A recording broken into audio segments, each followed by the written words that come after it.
Welcome to the Lifestyles Unlimited Real Estate Investor Radio Show, a real estate investment program. Listen and learn how to use real estate to build wealth and passive income streams for you and your family.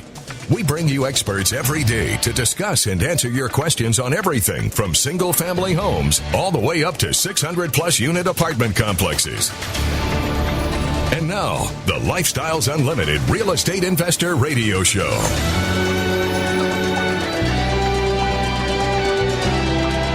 Welcome to the show. My name is Al Gordon, and as always, we're working on your financial freedom. On today's show, I have to address something that's really just been kind of eating at me. There's a lot of information flying around out there in the world. I mean, and depending on where you get your information from, you may be getting rock solid information, stuff that's actually reflective of what is going on in current events. Or you may be getting something completely different.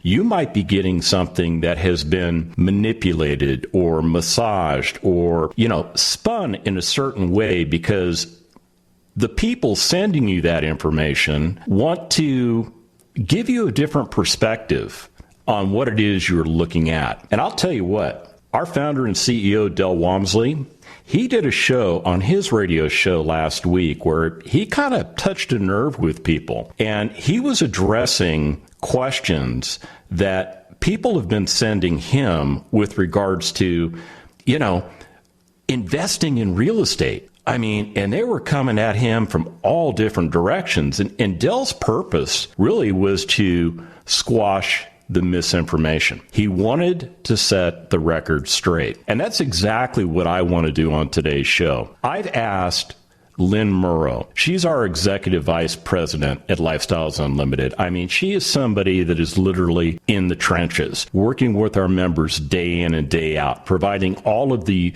support and services that Lifestyles Unlimited provides to all of our members. So she has a really good grounding in what is true and what is nonsense. So what I've decided to do is ask Lynn to come on the show, and we're going to talk about some of those truths that are out there in the trenches, because to be honest with you, some of what you're hearing about real estate investing may not be accurate. Hey, Lynn, are you there? Here. Thank you so much. Oh, man, it is such a pleasure to have you on the show again. I think it's been a couple months since I've had the opportunity to just have that dialogue with you. It has. So much has happened in the interim, too, so we have a lot to talk about today. Tell me about what you're seeing in the economy. I mean, what's really going on out there with things like the unemployment rate or, the effects that this pandemic is really having on the residential income producing housing markets? Well, I'm glad that you're asking about that. And you mentioned that I've been in the trenches working with our members, but I'm also in the trenches myself as a real estate owner myself. I own rental properties. I'm an investor in single family and multifamily. And I have firsthand experience as well as the experience of working with our members across the country, and our membership now stands at over 50,000 members across the U.S., so it's a pretty good sample size. We're also working hand-in-hand with the apartment associations across the United States and making connections right and left with other related businesses, and so it's provided an opportunity to get insight into individual stories. And I think if we start at a macro level, right, we're all watching the news and listening to the news. And it is really easy to fall into a pattern of just choosing select channel and consuming that news. And I think we still all have the impression that, if we read it on the internet, we hear it on the news, hear it on the TV, or hear it on the radio, it's true. And we have to realize that that isn't the case and probably never has been, right? But more so today than before, there are a lot of agendas afoot. And so now, of course, the logical thing going through someone's mind right now is, you're on the radio. How do I know that what you're saying is true? And so this is an invitation to talk to the people around you.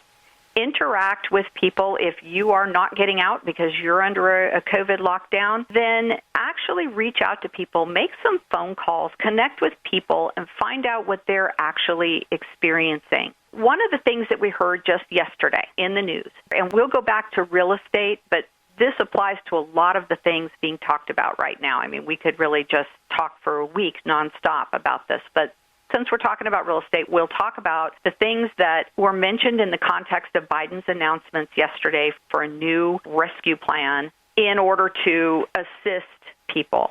And one of the fallacies that's out there, and if you actually take some time to look this up, you will see some data on it. They are talking about this tidal wave, I think is the word they're using, of evictions that are coming as soon as the eviction moratorium is up. And that simply is not the case.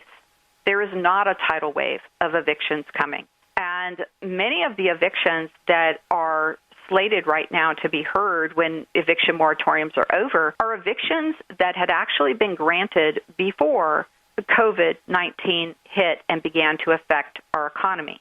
The other evictions that are out there waiting to be implemented are evictions for people who are violating other parts of their lease, people who are tearing apart their homes, people who have invited 7 other people to live in the property with them, people who have a job and have chosen not to pay rent because they've been emboldened by people out there giving false information, saying that the CDC moratorium means no one has to pay rent, which is not true at all. The CDC moratorium is actually, and people might be surprised to hear me say this, is actually targeted fairly well, and it's fairly simple, direct language.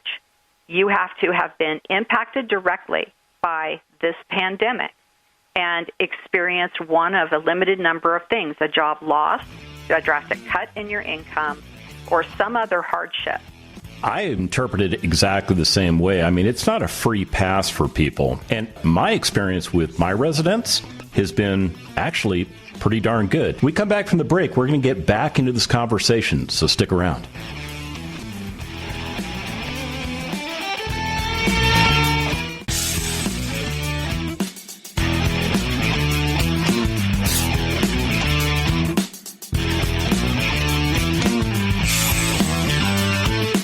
We're back with the Lifestyles Unlimited Real Estate Investor Radio Show.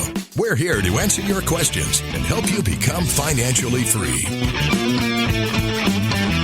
Welcome back to the show. So what kicked off this entire conversation was a comment that Del Walmsley made to somebody who was listening to his radio show. And the question was, can you invest in real estate when no one is paying rent? And Del kind of paused and he answered the question. And I think the answer that the person received was contrary to what that person thought, because wherever that person was coming from, whatever information they were getting was not aligned with the information that we're looking at within the Lifestyles Unlimited community. So as a result of that, I've asked Lynn Murrow to come on the show. She's on with us right now. She's our executive vice president for Lifestyles Unlimited, and she's also a highly successful real estate investor. So Lynn, what is really going on in the economy? And that's really the question that everybody needs to focus on is, we've got the sound bites going on every day. We talked about one of the fallacies that's out there, that we need to have more eviction moratoriums because we have a tidal wave of evictions coming. And that isn't actually the case. And so this question that Del received and that we get very often right now is premised on the fact that people are not paying rent, which simply isn't true. Let's talk a little more big picture, and then we're going to go down into the trenches and talk about what really happened. At the height of unemployment due to the pandemic, the unemployment rate was 14.7% nationally. Now, there was little pockets, like where I live in Las Vegas, where it was much worse. But nationally, 14.7%, which means that 85.3% of Americans were still employed. They were still doing what they had always done, and in theory then maintained the ability to pay their rent like they had always paid. So now unemployment earlier in the month was about 6.7%. It's bumped up since there. But let's use the Biden administration numbers. They say 9.5% of Americans are experiencing what they call housing insecurity. And housing insecurity is defined by either they're under a threat of they've already been served with eviction or will be soon. And that's 9.5% of our population.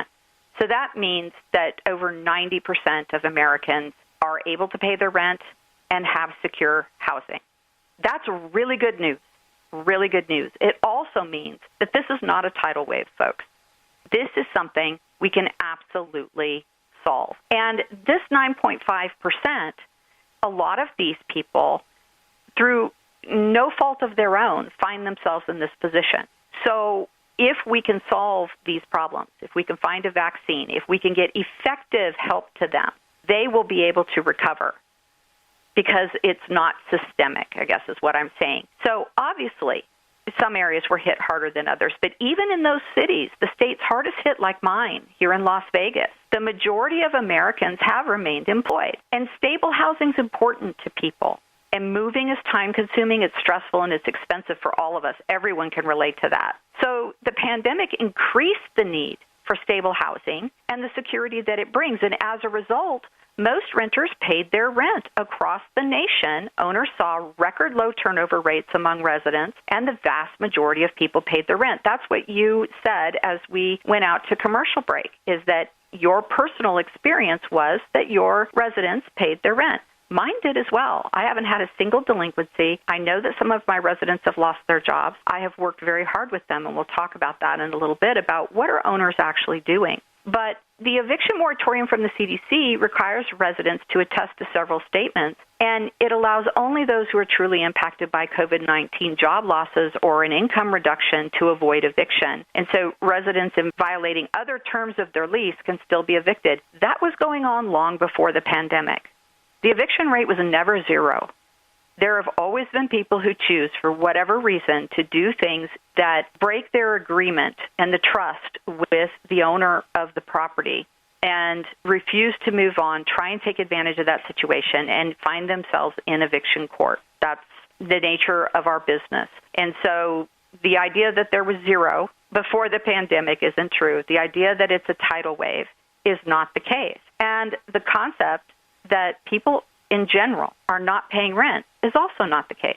Americans have an ethic, and for most Americans, paying their bills and paying their way in life is an important ethic that they uphold. And we need to remember that, because it's hard to lose that. That's not the message. We're getting it all right now in the media, right? So what I'd like to talk about, though, is that what happens on properties and the relationship between an owner and their resident that creates the relationship that causes them to pay rent and allows an owner to provide resources in order for a resident to get the help that they need, because often people are paralyzed, right? When something like this happens so suddenly, you're going along, things are going well for you. Think about where we were back in February of 2020. The economy was the best it's probably ever been. Stock market flying, 3-point-something% unemployment. There was a time where 6% was considered the lowest unemployment could go, right? And we went through most of the Obama administration, I think, at 6% unemployment, saying, that's the normal rate. And we were down to 3-point-something. So what is the strategy that creates the relationship? And that's where we go back to our founder, Del Walmsley, and something he's taught for over 30 years that's made a huge difference for owners who implement it. And it's called best product, best price.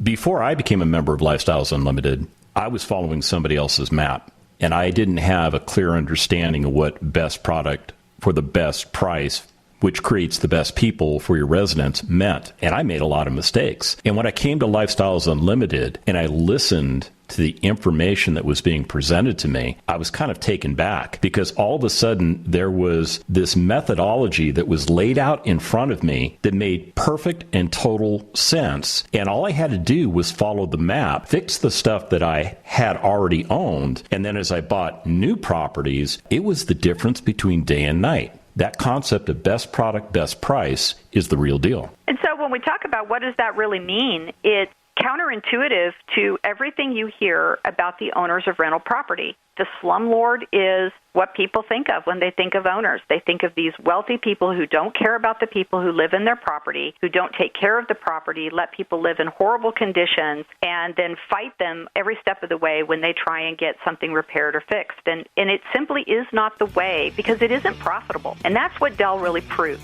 is it's not profitable to be a slumlord. Being a good landlord is the way to make money, and it's a win-win situation for everyone involved. It's all about understanding the business model and applying an ethical business model that creates the results you're looking for. Hey, when we come back from the break, we're going to get back into best product, best price. Stick around.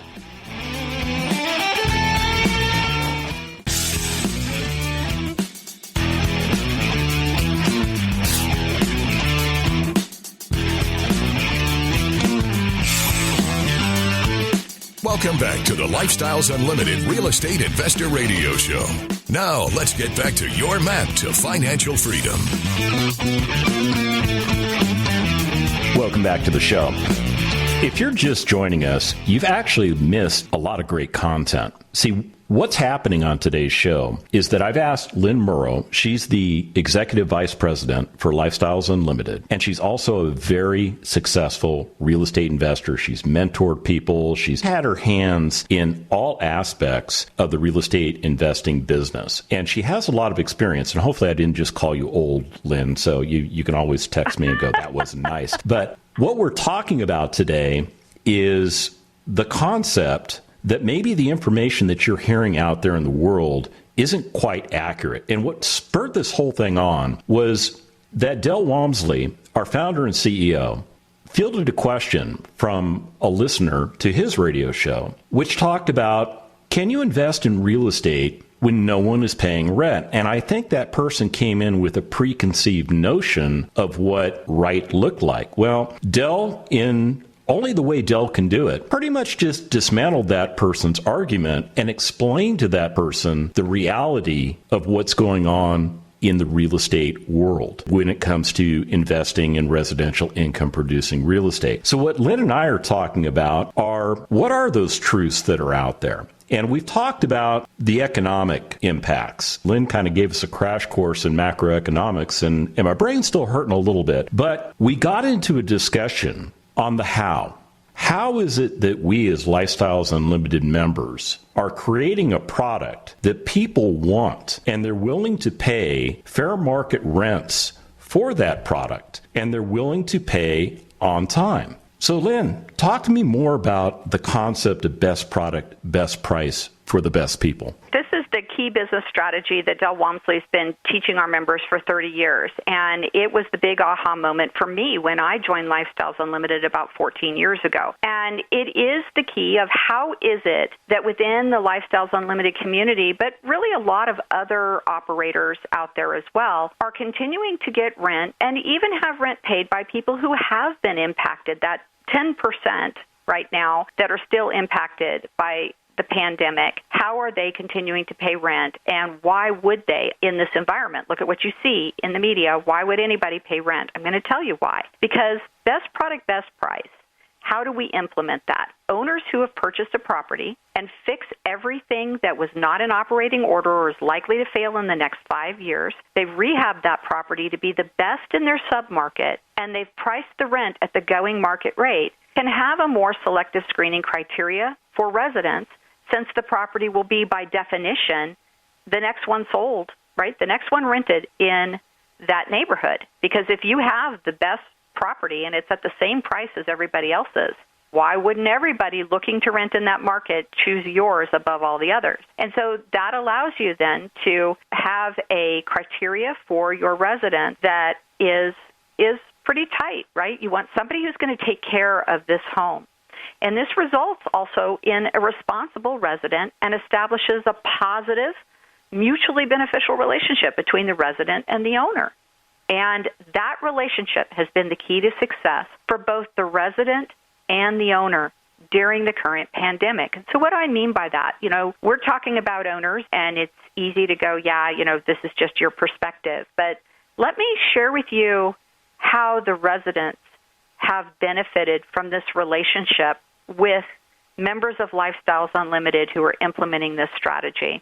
Owners in our community of investors have been actively involved from the start of the pandemic. I have seen this firsthand. I have done some of these things myself. I've seen the results across Texas. I've seen the results across the rest of the nation. And what we have been doing is focusing on finding assistance for the residents in need, the ones who are really hurting. We've assisted residents in filling out applications for local, state, and federal assistance. That's not easy.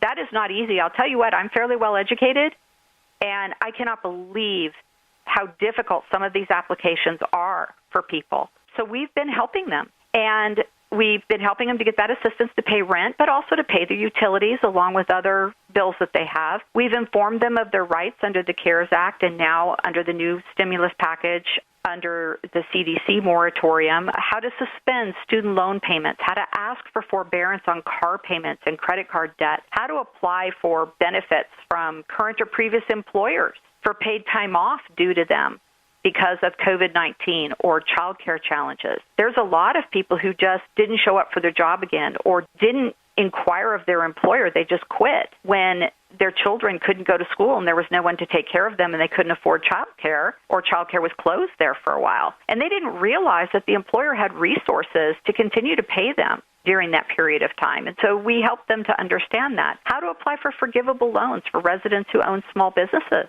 You know, many of our residents have small community businesses, and we help them to get through that process of applying for the Paycheck Protection Program loans and other small business administration loans. We've invited food trucks to visit apartment communities and supply meal vouchers to the residents really in need so them and their families could go down and join the other residents in getting a fun meal, also supporting that small food truck business.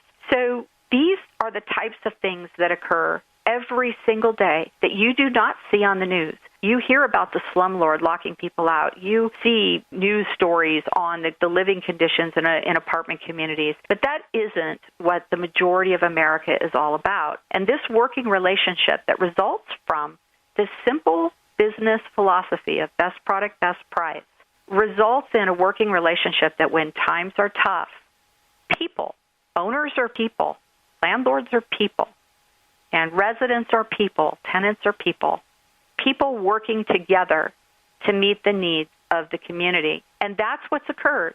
And as a result, the vast majority of people have continued to pay rent. Either they've received this assistance and been able to pay rent as a result, or they've maintained their job, but they've chosen not to stop paying rent because they don't want to move. They don't want to leave this great owner who treats them respectfully and creates this home that is clean and relatively safe for their neighborhood. They don't want to leave that. And they know there has to be an end. They know they cannot stay free with somebody else paying their way forever, and so they choose to pay their rent. And that's what we're looking for. And so when we look at what you see in the news versus the story I just told you there, they're very different, aren't they? Oh, they're absolutely different. The contrast is striking. And so it's really important that even people who are not in the rental industry, it's important to understand this so that when you hear proposals that sound like a great idea, of course, we don't want anybody to lose their home in the middle of a worldwide pandemic. And we are in the middle. We don't want that to occur. None of us do. But we have to think about, is that really what the circumstance is? And is this person taking advantage of the situation? There's still, I read an article yesterday about someone who is still employed. They've rented a very expensive home. Their rent is $5,000 a month, to give you an idea. My mortgage isn't even $5,000 a month. They stopped paying rent. They're still employed. They're throwing these huge parties. They're buying new things. There's all sorts of things that have been documented and observed. And they are just taking advantage of that owner. And those are the people that need to be evicted. Those are the people that are the abusers in our society. I mean, there's no other way to describe those kind of people. Hey, when we come back from the break, Lynn, let's talk about maybe what the future looks like. So dust off your crystal ball and let's see where it goes. Stick around.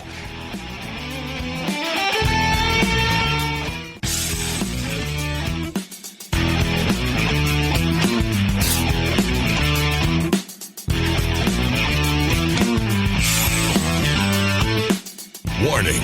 Listening to the Lifestyles Unlimited Real Estate Investor Radio Show will change your life. We will teach you how to create wealth and passive income so you can be financially free. And now, back to your host. Welcome back to the show. So a little bit of housekeeping for you.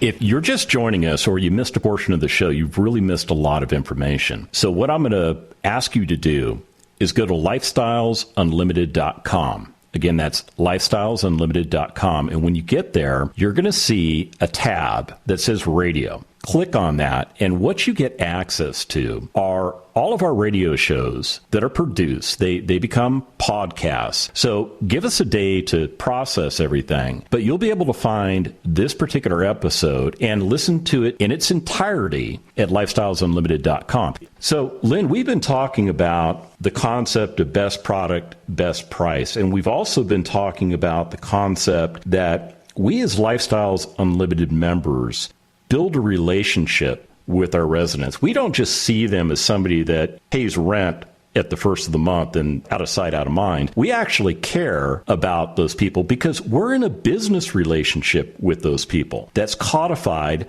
by a lease that we both signed. So we're in agreement that we're going to do certain things to maintain the property and provide them a great living experience. They're going to do certain things like maintain the property and also pay their rent in a timely manner. And by doing those things and finding quality people to be your residents, it takes a lot of the sting out of some of the bad stories that you hear about with real estate investing. What do you think about that?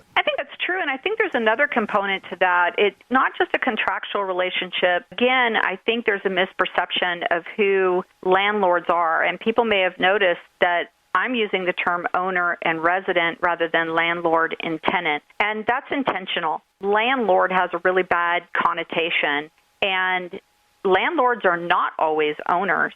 Sometimes they're property management companies or an individual hired to manage properties. And it's a little bit different relationship. I'm not saying property management companies are bad, but being an owner is different. And the other thing I think people, they hear landlord or property owner, and they think of Donald Trump and other multi-billionaires that own real estate. And that's not who the vast majority of owners across the nation are. The typical owner of a rental property owns just a couple properties, and they're people just like me and you. And so when we rent that property to someone, we understand them. We know them. We often came from the same socioeconomic background, and there is a connection there. It's not some wealthy person having to interact with someone in a socioeconomic situation that they've never been in. That is not what owners are. Owners are middle-class folks just like you and me, and often we've come from some pretty struggling backgrounds, just like our residents have. And so it creates an opportunity to connect, and we do. Now, we don't become best friends with our residents. That's never a good idea. It's never a good idea to rent to your friends or your family. So it is a business relationship, but there is a common experience there typically. And as a result, we work to maintain that. And when you do that, you want someone who's going to take care of your home. If you make them your enemy, they're going to want to tear your house apart. They're going to be angry. It doesn't make sense for an owner of a property to focus on their resident and do things to hurt them. That's another thing you see in the news all the time, right? It doesn't make sense for us to not make a repair. First place, it reduces the value of our property, and the longer we wait to do a repair, the more it costs. So all of these things you hear are not what is going on in the vast majority of America. And so where does this all go? We now have talked about what really happens, that truth from the trenches, right? What really happens on property between the owner and the resident, and where are we going from here? We heard yesterday from the Biden administration what they hope to bring forward in legislation. Of course, that takes the legislators to pass it. So they've got to get through the House and the Senate with all of this. And it's unfortunate that they have not focused these packages on the 10%. They still want to send $2,000 to every American, which I understand might buy votes, but I think most Americans who get $2,000 when they are still working and they're able to pay their rent understand that that money would have been best spent on their neighbor who is really suffering because they were a bartender or they were a server or they worked in a retail store or they were a small business person and their business has gone under. And it's a shame that we can't get to that targeted focus because until we do, we are not going to have as quick of a recovery. And then what it's going to take is the vaccines and to have most people have some sort of resistance to this virus so that we can get back out there and we can get moving again as a society. what I see in the future, though, is we are not seeing inflation. Let me just leave you with this. And Dell did a whole show on this. There is an economist, for those of you who like macro and microeconomics and want to know more about it. His name is Dr. Peter Lineman, Linnman. And if you just go to a search engine and look for a recent interview with him, he talks at the very end about the third golden age, specifically of multifamily, but really of real estate. And the reason is that that is the only place that we are seeing inflation, is investable assets. We haven't seen inflation for quite some time. Look at how low our interest rates are. And it's projected that even with these trillions and trillions of dollars being poured into the economy, we're not going to see consumer inflation except for in investable assets. And so that says that you should be focusing on real estate right now. And I think I want to end today by reminding people that we're just not another radio show. We've got an agenda of real estate, and so we're going to present to you whatever picture makes real estate look good, because we're actually not about real estate. Lifestyles Unlimited is about creating wealth and passive income, however that is best created.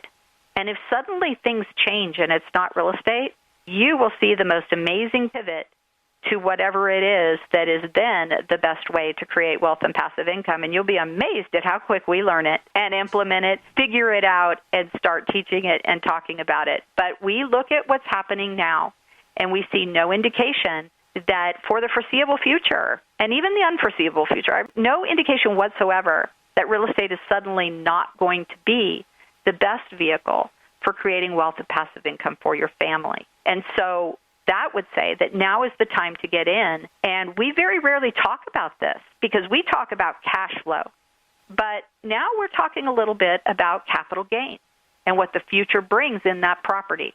Because it's real. At the end of the day, you have all your cash flow, but you've got this nice capital gain when you sell. And the inflation that we see and the reasons for it are going to continue, and we're going to see great capital gains at the end of the line when we sell these properties 10 years from now. Yeah, I think the future is very optimal. When you look at the effects of what happened in 2008 and you compare it to what we are hopefully coming out of right now, real estate has definitely shown its resiliency. It has provided for people not only a place to live, but a place to work, a place to raise their children, a place to teach their children, a place to prepare all of their meals. Our residents are getting it all done in one singular space. And that's really where the rubber meets the road, is that there are two things that people have to have, and they strive very hard to have them, and that's a roof over their head and food on the table.